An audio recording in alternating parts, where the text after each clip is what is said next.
అందరికి నమస్తే అండి. పుష్ప బ్లాగ్స్కి స్వాగతం. ఈరోజు మన వీడియోలో గుంటూరు ఫేమస్ అయిన వంకాయ బజ్జీ ఎలా చేయాలో వీడియో చూపించబోతున్నాను. చాలా టేస్ట్గా ఉంటాయండి. ఒక్కసారి తింటే మళ్ళీ మళ్ళీ తినాలనిపిస్తుంది. ఓకే అండి, గుంటూరు స్పెషల్ అయిన ఈ వంకాయ బజ్జీని మనం గుంటూరు స్టైల్లోనే చేసేసుకుందాం. ఓకే అండి, వీళ్ళకి వెళ్ళిపోదాం. ముందుగా పావు కిలో శనగపిండిని ఒక బౌల్లో వేసుకోవాలి. 4 టేబుల్ స్పూన్ల బియ్యం పిండి వేయాలి, బజ్జీలు క్రిస్పీగా వస్తాయి. ఇందులోనే 2 టేబుల్ స్పూన్ల జీలకర్ర వేసి 1 టేబుల్ స్పూన్ వామును చేతిలో వేసుకుని నలిసి వేయాలండి. ఇలా వామును నలిపి వేయడం వల్ల ఫ్లేవర్ బాగా వస్తుందండి వాముది. ఇందులోనే పావు టేబుల్ స్పూన్ వంట సోడా, సగం టేబుల్ స్పూన్ ఉప్పు, పావు టేబుల్ స్పూన్ పసుపు, 1 టేబుల్ స్పూన్ కారం పొడి, 1 టేబుల్ స్పూన్ ధనియాల పొడి, చిటికెడంతా జీలకర్ర పొడి వేసుకొని 1 టేబుల్ స్పూన్ అల్లం వెల్లుల్లి పేస్ట్ వేసుకోవాలి. ఇప్పుడు ఇవన్నీ పిండిలో బాగా కలిసిపోయేలాగా ఒకసారి బాగా కలిపేసుకోవాలి. ఇప్పుడు ఇందులో కొన్ని నీళ్లు పోసుకుంటూ పిండి కలుపుకోవాలండి. పిండి ఉండలేకుండా కలుపుకోవాలి. పిండి ఈ మాత్రం జారుడుకుంటే సరిపోతుందండి. మరీ పలచగా అయితే మనకు వంకాయలకు పట్టుకోదు. మూత పెట్టేసి 10 నిమిషాలు పక్కన పెట్టేద్దాం. అంతలోపు మనం వంకాయలను ప్రిపేర్ చేసుకుందాం. లాంగ్ బ్రింజల్, రౌండ్ బ్రింజల్తో మనం ఇప్పుడు బజ్జీలు వేసుకుందాం. ఇప్పుడు వీటిని మనము కట్ చేసుకోవాలి. ఒక గిన్నెలో కొన్ని నీళ్ళు తీసుకొని అందులో సాల్ట్ వేసుకొని గుత్తి వంకాయలా కట్ చేసుకోవాలండి. 4 ముక్కలు కట్ చేస్తే సరిపోతుంది. వంకాయలు కట్ చేసిన వెంటనే ఉప్పు నీళ్ళ వేయాలండి, లేకుంటే చేదైపోతాయి. చూడండి వంకాయలు ఎంత లేతగా ఉన్నాయో. చూస్తే ముదిరినట్టు అనిపిస్తాయి కానీ కట్ చేస్తే లేతగానే ఉంటాయండి నల్ల వంకాయలు.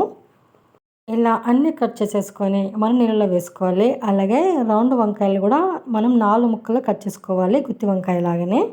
ఇలా అన్నీ కట్ చేసేసుకొని మనం ఒక హోల్స్ ఉన్న బేషన్లో పెట్టేసుకుంటే నీళ్ళని నడిచిపోతాయండి. అంతలోపు ఇంకో స్టెప్ చూద్దాం.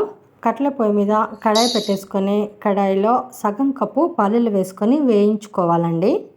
పల్లీలు కొద్దిగా చిటపటలాడిన తర్వాత ఒక పళ్ళెంలో తీసేసుకొని పక్కన పెట్టేసుకోవాలి.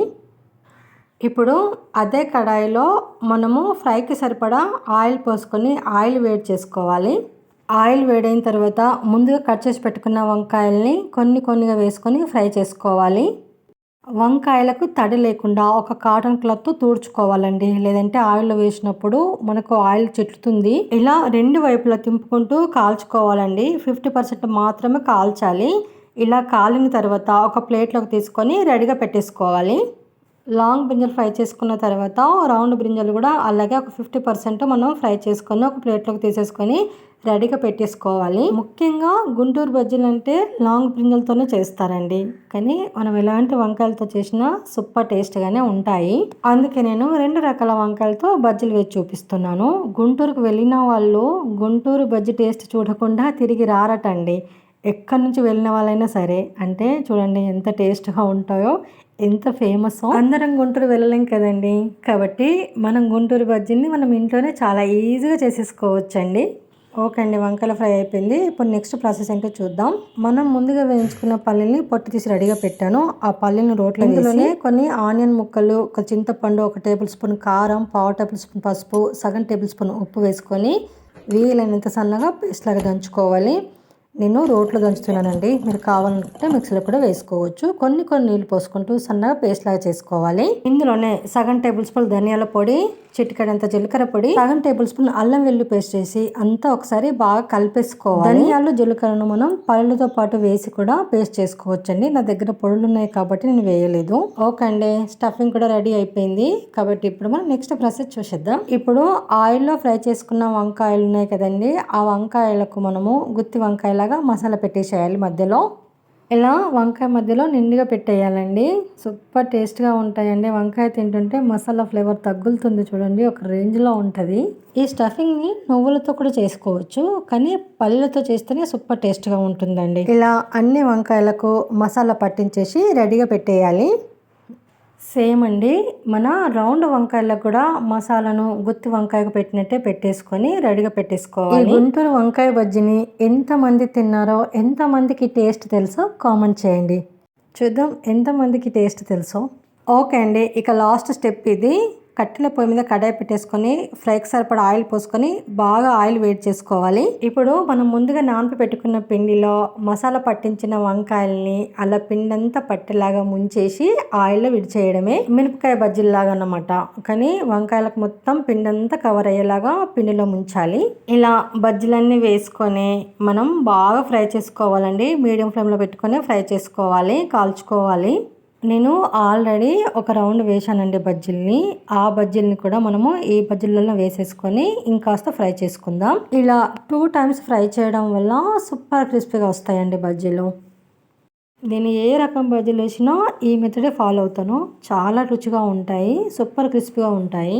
ఇలా 2 వైపులా టర్న్ చేసుకుంటూ మంచి కాల్చుకోవాలండి. చూడండి ఎంత బాగా కాలినాయి, ఎంత బాగా వచ్చినాయి కదా. ఈ కలర్ వచ్చేంత వరకు కాల్చుకొని ఇప్పుడు మనం హోల్స్ ఉన్న బేషన్లో తీసుకొని వేసుకుంటే ఎక్స్ట్రా ఆయిల్ ఏమైనా ఉంటే లీక్ అయిపోతుంది. తర్వాత ఒక వేరే గిన్నెలో వేసేసుకోవాలి.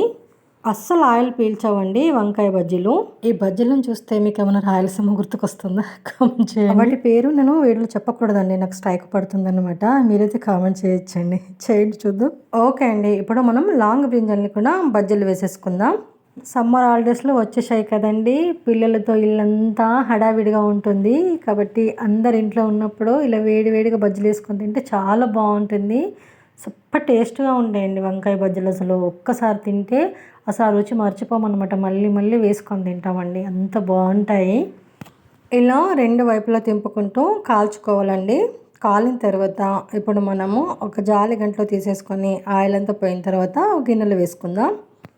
అంతే అండి, ఇక అన్ని వంకాయలు ఈ ప్రాసెస్తోనే మనం బజ్జీలు వేసుకోవడమే అన్నమాట. మీడియం ఫ్లేమ్లో పెట్టుకొని కాల్చుకోవాలండి, లేదంటే మనకు పిండి లోపల అంత పచ్చిగా ఉండి పైన మాత్రం కాలుతుంది. కాబట్టి మీడియం ఫ్లేమ్లో పెట్టుకొని మంచి కలర్ వచ్చేంత వరకు కాల్చుకుంటే సరిపోతుంది. ఓకే అండి, మన గుంటూరు బజ్జీలు అయితే రెడీ అయిపోయాయి. స్ట్రీట్ స్టైల్ స్టఫ్ గింజల బజ్జీని నైఫ్తో మధ్యలకు ఘాటు పెట్టి అందులో కొన్ని ఉల్లిపాయ ముక్కలు, కొంచెం కొత్తిమీర, కొద్దిగా లెమన్ జ్యూస్ వేసి, అలాగే కొద్దిగా ఉప్పు, కారం, గరం మసాలా వేసి తింటే సూపర్ టేస్ట్గా ఉంటాయండి. ఇదండి ఈరోజు మన వీడియో అయితే. చూసాం కదా, చాలా ఈజీగా వంకాయ బజ్జీలు అయితే వేసేసుకున్నాం. తప్పకుండా మీరు కూడా ఒక్కసారి ఈ ప్రాసెస్లో వంకాయ బజ్జీలను ట్రై చేయండి. మీకు మీ ఇంట్లో వాళ్ళకి ఖచ్చితంగా నచ్చుతాయండి. అలాగే రెసిపీ ఎలా కుదిరిందో కామెంట్ చేయడం మాత్రం మర్చిపోవద్దు. మీ విలువైన కామెంట్ మన ఛానల్ గ్రోత్కు ఎంతగానో ఉపయోగపడుతుంది. ఇదండి ఈరోజు మన వీడియో అయితే. నచ్చితే లైక్ చేయండి, షేర్ చేయండి, మన ఛానల్ సబ్స్క్రైబ్ చేసుకోండి ప్లీజ్ అండి, సపోర్ట్ చేయండి. అలాగే మంచి మంచి వీళ్ళ కోసం, విలేజ్ వంటల కోసం, ఈజీ అండ్ సింపుల్ రెసిపీస్ కోసం మన వుడెన్ స్టవ్ ఫుడ్ ఛానల్ని ఫాలో అవ్వండి. Thank for watching.